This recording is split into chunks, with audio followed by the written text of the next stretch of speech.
Le crime était presque parfait. C'est le film d'Hitchcock, on le sait bien. Ici, nous allons parler d'une pièce qui a triomphé à sa création. Le crime était parfait, ou presque. Dans le titre, on sait que crime il y aura. Qui va mourir? Qui va tuer? Térébenthine Desbois, qui vient d'un monde où l'on vous voit sa mère, vit dans son petit appartement impeccable. Après avoir été mannequin, elle travaille dans la chirurgie esthétique, très catholique. Elle a installé un coin prière, ne lit que la presse catholique, la Croix, le Pèlerin, famille chrétienne. Et survient Véronique, une chauffeuse de taxi, une inconnue qui annonce un rêve prémonitoire: vous allez me tuer, avec une épée à tête de cochon, objet improbable. Mais justement, Térébenthine a chez elle une épée à tête de cochon. Aïe! Alors hasard, coïncidence, la superstition ne passera pas par moi, s'écrit Térébenthine. On assiste à un pouce au crime par le truchement d'un personnage aussi omniprésent qu'invisible, la mère de Térébenthine. Voilà, c'est une mise en scène de Thibaut Delucy, une comédie de Jean-Paul Battani, et c'est avec Aline Gaillot et Hélène Degy. Bonjour à toutes les deux. Bonjour. Hélène, Nadir Amaoui, vous avez vu la pièce? Oui, je suis toujours là et je l'ai vue. Donc nous allons en parler. C'est une comédie à suspense. C'est pour tout public. Ça dure 1h15. C'est du mardi au samedi à 20h15 et c'est jusqu'au 30 mai. Il faut se précipiter. Il faut parler aussi de ce petit théâtre charmant, puisque c'est à côté de la gare du Nord. C'est facile, quand vous avez la gare du Nord en face de vous, vous prenez 50 mètres sur le trottoir d'en face, à gauche, et là vous rentrez dans ce petit théâtre que j'ai trouvé magique. Et c'est agréable de jouer dedans. Ouais, tout à fait. Non? Ouais, très bien. Bon. Et pour le remplir encore plus, eh bien, exceptionnellement, sur cette semaine-là, c'est-à-dire jusqu'au 29, si vous prenez une place de notre part, Radio Notre-Dame, eh bien, il y aura une place gratuite, évidemment. Alors, commençons par le commencement, c'est-à-dire de vous présenter. Aline Gaillot, vous êtes une artiste polyvalente, vous êtes comédienne, interprète, réalisatrice. Au théâtre, on vous a vu dans Le Tourbillon de Francis Weber, au théâtre de la Madeleine, on vous a vu dans Sois parfaite et tais-toi, au théâtre de la Boussole, justement, où vous jouez. Et puis, Duel à David et Jonathan, Ouais, vous jouiez là-dedans. ouais, exactement. C'est la fille, c'est la prostituée. Ah ouais, Ouais, ça a eu un énorme succès. ouais, Ça ça a a très très bien marché. cartonné. Ça a cartonné. Ouais, Ouais. vraiment. Et moi, je jouais la pièce qui était juste avant vous. D'accord. Voilà. Donc, je voyais votre public Ok. rentrer et le mien sortir. Dans la peau de ma femme, avec Christophe Ségura à la Comédie Bastille, et puis on vous a vu à la télévision, notamment dans Baron Noir. Et vous êtes passionné d'apnée, de natation et de danse. Donc, c'est bien, vous allez exploser au mois de juillet pour les Jeux Olympiques. C'est parfait. Ouais, je peux te faire un petit truc. Au cinéma, on vous a vu dans Le Portrait de la jeune fille en feu, le rôle d'Adèle Haenel, et puis dans L'autostoppeuse. Et alors, deuxième comédienne incroyable qui vous donne la réplique, c'est la grande, l'immense, la formidable Hélène Degy. Naturellement, j'ai pas ma fiche, c'est pas grave. On vous a vu dans plein de choses. On vous a vu à la télévision, dans Un plus beau soleil. Un si grand soleil. Un si grand soleil. On vous voit pas mal de fois dans pas mal de feuilletons. Vous avez même vu aux côtés de Mimi Mati. Ouais, il y a longtemps. Bien, il y a longtemps, oui, je vous ai suivi, même sans fiche, je m'en souviens. Et puis alors au théâtre, chaque année, vous avez une pièce différente pratiquement. La dernière fois, c'était La Grande Comédie. Alors, la dernière fois, c'était à la Comédie Bastille, c'était La Grande Musique. La Grande Musique, la formidable pièce qui avait très très bien marché à Avignon. Exactement, mis en scène par Salomé Villiers et un texte de Stéphane Guérin. Voilà, et c'était toute la bande qui était là. Exactement. Oui. Et puis, on va en reparler parce que vous avez triomphé dans La Peur. Oui. La peur, on l'a créée il y a 10 ans. Ouais. Et nous revoilà. Absolument, à partir... En ce moment, là, on reprend, on fait une petite pause parce que c'est à la Scala Paris, ils font des exceptionnels. Et il nous reste une petite dizaine de dates à partir du 2 mai jusqu'au 8 ou 9. Alors, il ne faut pas rater, vous êtes avec Élodie Menant en alternance, ma Ouais. metteur en scène. Là, elle a déjà fait la plupart des dates et il me reste presque la majorité de ce qui reste en date à jouer. Alors, avant de revenir au crime qui était parfait ou presque, on va parler de La Peur, puisque je sais que vous allez devoir quitter le studio un peu plus tôt que la fin, le générique de fin. Donc, La Peur, vous êtes marié à un avocat, ça se passe à Vienne. Vous êtes marié depuis 7 ans, il met un grand coup d'accélérateur sur sa carrière, il travaille tout le temps. Donc, au motif de cours de piano, vous prenez un amant. Oui, c'est une femme au foyer dans les années 50 qui se sent complètement délaissée, qui tire la sonnette d'alarme près de son mari en lui disant « Regarde-moi un peu plus, est-ce qu'on ne pourrait pas faire des choses ensemble ?» Et lui, il est vraiment très concentré dans son travail. Et au détour d'un cours de piano. Comment s'appelle l'amant? Édouard. Édouard. Donc un soir, elle sort de chez Édouard et là, elle tombe sur une pauvre fille qui lui dit « Madame, j'ai tout perdu. J'étais la fiancée d'Édouard. » Je suis la fiancée d'Édouard, donc vous allez arrêter de le voir et puis maintenant vous allez me donner de l'argent. Non, et puis elle lui dit « Je vais d'abord aller voir votre mari pour lui dire qui vous êtes et ce que vous faites. » Si vous ne me donnez pas de l'argent. Et elle dit « Mais madame. » Et puis elle sort un billet de 1000 thalers, c'est ça? Oui, du coup, je suis obligée d'aller mentir à mon mari pour lui donner, pour lui réclamer de l'argent, vu que je n'ai pas de salaire, je n'ai pas de compte. Voilà. Pas de carte bleue, ça n'existait pas encore, peut-être au début. Mais, donc vous demandez le salaire de la bonne 15 jours avant. Exactement, je m'enfonce dans le mensonge pour sauver mon couple, tenter de sauver mon couple. Et elle vous dit, mais dites-le à votre mari qui vous êtes et ce que vous faites, j'arrêterai de vous ruiner. Alors pourquoi elle ne le dit pas? Parce qu'ils se sont fait un pacte de mariage où s'il y avait tromperie, tout serait terminé. Et dans ce pacte, il y avait plein de choses. Elle a peur d'être virée? Eh bien, c'est quand même une femme qui vit aux dépens de son mari à cette époque-là et qui l'aime et qui a des enfants avec lui et qui pense que voilà, ça ne sert à rien de dévoiler ça parce que ça va détruire plus qu'autre chose la confiance et le couple. Et alors, on ne dira surtout pas la fin, mais il y a une scène qui est quand même terrible, où le mari sort pour aller au boulot, et puis il ouvre la porte d'entrée, il voit cette femme, il dit « Tiens, il y a ta copine qui est là ». Il dit « Ma copine ». Et il y a la femme qui rentre chez eux. Et alors, elle la voit partout, elle la voit dans les placards, elle la voit à chaque recoin de pièce. Et alors, elle est prise d'une trouille terrible, et nous aussi. Oui, exactement. On s'ajoute sur l'ambiguïté, sur la présence en fait, de cette femme. Est-ce qu'elle est vraiment dans sa tête? Est-ce qu'elle ne vrille pas? Est-ce qu'elle ne devient pas folle? Elle est vraiment là, etc. Mais on ne peut pas dévoiler la fin. Surtout pas, il faut absolument voir cette pièce. C'est pour moi l'une des meilleures pièces que j'ai vues. Ah oui, c'est formidable, vraiment. C'est gentil. Donc, Hélène Degy, on va vous voir, ça se passe où? À la Scala. À la Scala. Donc, à 19h. À 19h, au métro Strasbourg-Saint-Denis. Et après, vous pouvez enchaîner à 21h15 au Crime, était parfait ou presque. Voilà. C'est d'ailleurs ce que j'ai fait le jour où je suis venu voir La Peur. J'ai enchaîné après sur Le Crime était parfait. Donc vous jouez La Peur et ensuite vous jouez Le Crime était parfait ou presque. Tout à fait. C'est pas le même rôle. Pas du tout. Mais il y a toujours l'ambiguïté. Mais dans les similitudes, en tout cas, c'est sûr qu'il y a quelque chose un petit peu border et jusqu'où ça peut aller en fait. Dans les deux cas, vous êtes un personnage, une femme très sage.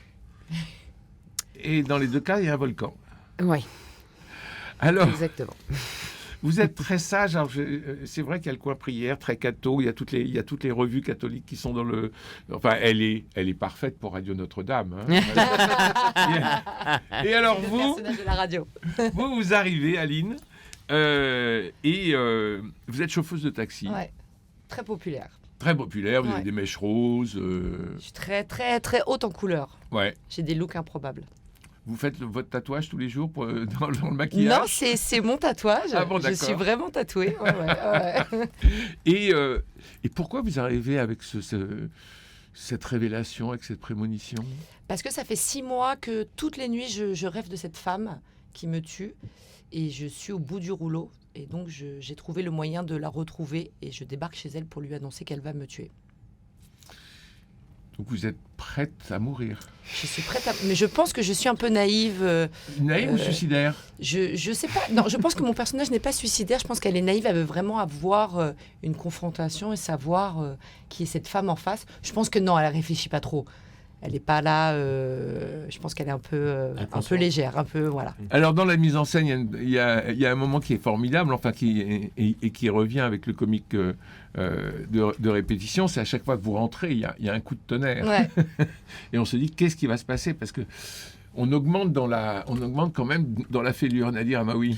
Oui, donc on a vu le spectacle à peu près en même temps, tous les deux, Christophe. Et en fait, quand j'ai vu ce spectacle, je me suis dit, mais au début, quand ça démarre, donc déjà, rien que le nom du personnage qui est Hélène joue, Térébenthine, qui, bon, ok. Térébenthine de Bois. De Bois, pardon, oui, mais non, mais rien que le prénom, Térébenthine. Déjà, on sent que c'est quelqu'un qui ne devait pas être aimé par ses parents pour se faire aimer Térébenthine, se faire appeler Térébenthine, pardon. Et voilà, c'est vrai qu'elle est très catho, j'allais dire très Radio Notre-Dame. Et c'est bien. déjà, ce qui est drôle, c'est vraiment déjà le comique d'opposition de ces deux personnages. Quelqu'un qui est le personnage d'Aline est très gouailleuse, vraiment sans filtre, et c'est l'opposé total. Et l'opposition des deux fonctionne très bien. Et l'apparition de l'épée avec la tête de cochon, en fait, on est vraiment dans l'écriture, dans l'absurde, mais pas dans le mauvais absurde. C'est de l'absurde intelligent. Alors, il faut dire que l'auteur Jean-Paul Battani a écrit pour Canal+, il est auteur de la série H, il était co-créateur et auteur avec Bruno Di Coligny de la série Le 17, et puis il a surtout été l'auteur des Guignols pendant des années et des années, donc ça va très très vite. Et scénariste de cinéma à plein temps. Et scénariste de cinéma, donc l'action est là. Ouais. Il n'y a pas Dans les mots, oui, bien sûr. Il n'y a pas une seconde où on respire. Ah non, on vous le confirme, on est très fatigué. Vous respirez pas. C'est une pièce très exigeante à deux personnages, en effet, qui nous demandent d'être au présent et de réinventer, et de se surprendre. Parce qu'à deux, sur scène, très vite, ça pourrait s'épuiser. Et là, il y a vraiment, ça demande d'être là. Connecté, ouais. Exactement, une belle connexion. Alors, plus la pièce avance, plus le conflit s'étire. Et à un moment donné, il y a pétage de plomb. Alors là, il y a une scène à hurler de rire. Où, Hélène Légy, vous êtes seule, c'est votre numéro. Ah, moi, je suis au spectacle tous les soirs. Ah ouais. Je suis dans mon canapé, je la regarde. Sans dire qu'on s'y attend pas, parce que vu le personnage très, justement... très renfermé, qui maîtrise tout, voilà, là tout d'un coup ça explose bien. Mais oui, et tout ça à cause de la mère. Ouais. Et puis le personnage de Véronique qui vient aussi titiller à l'endroit pour faire mal. Oui, puis elle la provoque. Mais je ne dirai pas la fin parce qu'on ne sait pas laquelle de vous deux mourra à la fin. Ah. Oui, ce qui est intelligent dans cette pièce, donc déjà la mise en scène de Thibaut Deluciel est très rythmée, donc ça fonctionne très bien avec le spectacle. Et le comique d'opposition des deux fonctionne bien. Et quand je vois le personnage qu'Aline joue sur scène, ça m'a fait penser à L'Emmerdeur, le film de Molinaro avec Jacques Brel. Et c'est ça en fait. Son personnage, c'est l'emmerdeur avec quelqu'un qui veut juste être tranquille et qui a ce zébulon qui vient lui casser la tête pendant des mois, parce qu'en fait la pièce se passe pendant plusieurs mois. Et votre duo, il fonctionne très bien. Il y a un rythme, il y a le rythme de la mise en scène, mais le jeu que vous avez toutes les deux, ça fonctionne. Pour moi, ça fonctionne. Il y a quelque chose. C'est drôle, c'est ridicule. Vous parlez de l'emmerdeur, mais aussi, on peut aussi parler du limier. Le limier, c'est plus glauque quand même. C'est moins drôle. Là, le limier, c'est moins drôle. On est plus proche de l'emmerdeur. Je vais pas dire du dîner de con parce qu'on n'est quand même pas à ce point-là, mais on est proche de l'emmerdeur parce que c'est quelqu'un qui veut juste être tranquille et qui va avoir quelqu'un qui va l'emmerder pendant un long moment. Elle s'appelle Véronique. Véronique. Voilà, Véronique. Ouais. Et alors, on sent aussi qu'il y a une volonté d'humilier cette pauvre Térébenthine. Parce que justement, elles ne sont pas du même milieu. Pas du tout. Parce que Térébenthine, elle la prend de haut, elle la regarde de haut, elle lui reproche des fautes de français. Je ne comprends pas tout. Son vocabulaire, elle me sort. Je ne comprends pas du tout. Moi, je suis très populaire. Je compare tout aux références d'aujourd'hui. Et tout son vocabulaire, je ne comprends rien. Les mots à 3 syllabes, c'est pas possible. Ah, je comprends pas. Ce qui est assez joli, c'est qu'en fait, dans leur rapport, à la fois, elles vont se titiller elles-mêmes sur des... mais il y a aussi de la tendresse, c'est-à-dire qu'il va y avoir, à un moment donné, elles détaillent un tout petit peu l'une sur l'autre, les a priori qu'elles ont l'une sur l'autre, voilà. Mais parfois, elles sont pas tendres non plus. Non. Mais ni l'une, ni l'autre. Mais il y a de l'empathie également. Mais c'est ça qui est chouette, c'est que je pense qu'elles s'emmerdent mutuellement. Oui, l'une et l'autre. Mais on ne sait plus qui est le bourreau et qui est la victime. Exactement. C'est-à-dire que lorsque Véronique arrive, elle est le bourreau, elle est l'accusatrice, et lorsqu'elle revient, elle est la victime. Et lorsqu'elle revient, elle revient. Et alors à chaque fois, on se dit, mais qui va en prendre, quoi? Et il y a un suspense de fait jusqu'au dernier geste, et on est étonné, quoi, même si tout est magnifiquement tricoté dans l'écriture, parce que tout est dit dans l'écriture en fait, et tout arrive petit à petit, tac, tac, tac, tac, tac, tac, et puis à la fin, boum. Quel est le moment que vous préférez, Aline, dans cette pièce? En dehors de son en monologue. dehors, voilà, j'allais dire forcément son pétage de câble, parce que moi, je suis vraiment au spectacle. Une fois même, c'était tellement extraordinaire que j'ai oublié de dire ma réplique, je l'ai regardée, j'ai dit « Ah, c'est fabuleux ». J'adore ce moment. Non, après, moi, j'aime bien... c'est pas un moment particulier, mais j'ai certaines phrases que mon personnage peut dire, Ouais. qui sont tellement... Pour moi, c'est tellement drôle. C'est de la bêtise, mais tellement touchante Oui. que j'adore. Il y a des phrases, j'adore les dire. Et vous, Hélène? Bon, il y a votre pétage de plomb. Oui, ça. il y a le pétage de plomb qui, au début, j'y allais, je respirais pas trop à l'intérieur. Je me disais, il faut que je me lance dans quelque chose qui me paraissait énorme à faire. Et maintenant, petit à petit, j'ai vraiment pris beaucoup plus le plaisir, je prends plus mon temps et c'est vraiment, vraiment un très, très bon moment. Après, moi, il y a plein de moments aussi, j'aime beaucoup quand... ouais, mais est-ce qu'il faut le dire? Quand, à un moment donné, je reviens avec l'épée et que je dis, cette fois-ci, je vais te tuer pour de bon. Et je vais te trancher. Et que je la menace comme ça. C'est très ludique, c'est très enfantin, en fait. Mais c'est ces moments-là un peu... En plus, à un moment, on rigole, alors on ne devrait pas rire. Ouais. Non, mais et on n'y croit pas. Et voilà. Et on n'y croit Mais pas oui. parce qu'on sait bien que ça va pas se terminer Parce que comme ça se joue ça. à se faire peur aussi par moments. Mais oui. Voilà, il y a toute une histoire sur aussi les croyances et comment on appelle ça, le spiritisme. Alors, il y a toute la question qui est très importante, parce que c'est une femme de foi, je disais, elle est catholique. Il y a toute la question de la superstition. Exactement. Ouais. Et quelle est la prémonition, la superstition? Elle a un crucifix dans son coin prière, mais elle a un fer à cheval. C'est ça. Et donc, il y a cette ambivalence. Contradiction, elle se dit cartésienne, Elle se dit mais cartésienne. elle prie, elle demande souvent de l'aide là-haut. Mais c'est ça, Térébenthine, elle est que en contradiction. Mais oui. Entre son éducation et ce qu'elle veut croire ou pas croire, elle est que en contradiction. Alors que moi, pas du tout. Je crois en tout. Tout ce qu'on me dit, je le crois. Et alors, elle dit la superstition ne passera pas par moi. C'est-à-dire que on sent qu'elle se protège. Alors, non Exactement. seulement elle se protège de ça au quotidien, mais en plus, vous arrivez et puis vous lui dites le contraire. Vous arrivez et puis vous lui dites le contraire. Exactement. Donc ça va être très, très déstabilisant pour elle. Exactement. J'arrive et moi, je pense que je la titre. Parce que moi, c'est la première fois que je le dis, c'est vraiment du premier degré. J'y crois. Moi, je crois en tout. Je crois en la voyance, je crois aux prédictions, je crois aux rêves. Je trouve ça formidable. Et que quand je vois que ça la titille, du coup, je vais y aller. Mais je vais y aller franco. Oui, oui, mais parce qu'elle est, mine de rien, très fragile. On parlait du pétage de plomb tout à l'heure, quand elle... parce qu'il s'agit de sa mère, encore une fois. Mais dès le début, quand vous évoquez la mère, Oui. alors là, elle... Rien que le mot maman ou mère, Ouais, elle ne supporte pas le mot, juste le mot. ouais. C'est Le un visage, syndrome Gilles de la Tourette qui ouais, m'a fait, oui, qui m'a fait voilà. rigoler, moi, quand je l'ai vu ça. le Elle a le visage syndrome devient Gilles de la Picasso. Tourette. Ah ouais. Ah, mais même dans les mots, elle tourne le dos pour parler de sa mère, mais c'est un Gilles de la Tourette en permanence. Et c'est ça qui est génial. Et du coup, moi, ça casse mon rythme parce que ça me surprend. Oui, Donc oui. c'est parfait. Et alors, ce qui est incroyable, c'est que votre personnage, Véronique, revient. Parce qu'on pourrait très bien dire, bon ben voilà, elle lui a dit, j'ai rêvé que vous vouliez me tuer, on se connaît pas. Je pense que je pense que j'ai de la sympathie parce que justement, par le lien de la mère, Voilà. je me rends compte qu'elle a une fêlure. Et moi, je suis pleine d'amour, j'ai envie de l'aimer, donc je reviens et j'ai de l'empathie pour elle parce que je vois qu'elle est abîmée. Oui. Et qu'au-delà de mon rêve, je pense qu'il y a des moments où j'oublie mon rêve.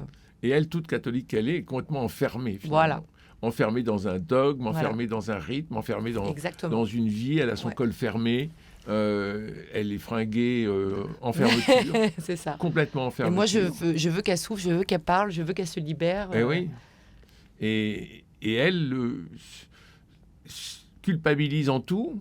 Et là, vous lui annoncez qu'elle va être quand même meurtrière. C'est ça. Quelle horreur. Mais c'est- C'est-à-dire En fait, le personnage de Véronique, je me demande si, au fur et à mesure de la pièce, elle n'est pas un poil maso. Puis si à chaque fois, elle se fait dégager quand même d'une manière ou d'une autre, toujours un peu, Mais c'est un les peu violente, mais elle a l'air d'être un poil maso. C'est ce genre de personnage, on a tous connu, peut-être pas forcément des amis, mais des personnes qu'on a rencontrées et on les tacle, mais ils sont quand même là.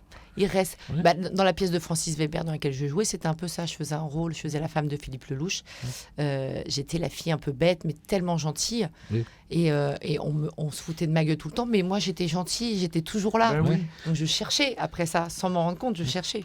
C'est pour ça que je pensais, moi, à l'emmerdeur de Francis Weber, parce que le personnage de Ah non, Pignon, mais moi je pense c'est que je l'ai exactement ça. collé Il à est ma peau. suicidaire, mais d'une gentillesse comme c'est pas permis.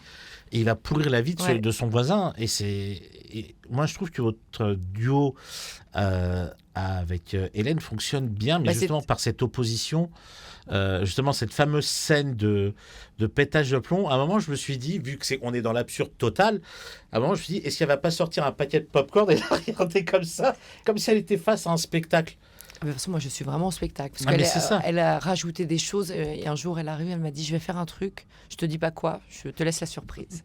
Et dans le pétage de câble, il se passe un truc.